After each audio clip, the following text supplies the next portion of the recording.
Hi happy Sunday. Sunday அப்படின்னு சொன்னாவே நிறைய வீட்டில் நான்வெஜ் தான் இருக்கும். இன்றைக்கி எங்கள் வீட்டில் மீன் குழம்பு, மீன் வறுவல் தான்.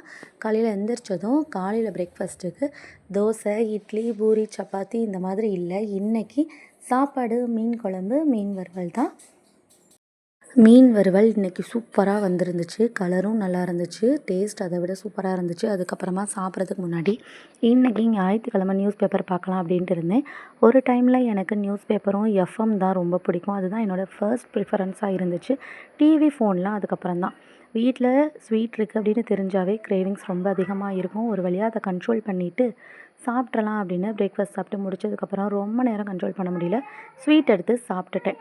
அப்பா வந்து வெளியே மாதுளம்பழம் விற்கிது அப்படின்னு வாங்கிட்டு வந்தார். ரேட் ரொம்ப கம்மியாக இருக்குது அப்படின்னு 2 கிலோவுக்கு மேலே மொத்தமாக வாங்கிட்டு வந்துட்டார். எல்லோரும் மாதுளம்பழம் உரித்து கொடுத்து எல்லோரும் சாப்பிட்டுக்கிட்டு இருந்தேன்.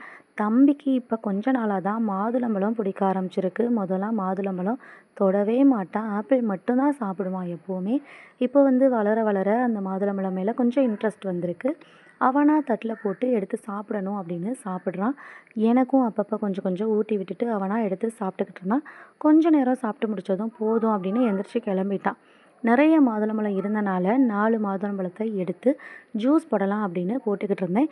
கொஞ்சமாக ஜீனி சேர்த்து ஐஸ் க்யூப் சேர்த்துட்டு பால் எடுத்து ஊற்றி ஜூஸ் போட்டு எல்லாத்துக்கும் குடித்தேன். தம்பிக்கு ஜூஸ் ரொம்பவே பிடிச்சிருந்துச்சு.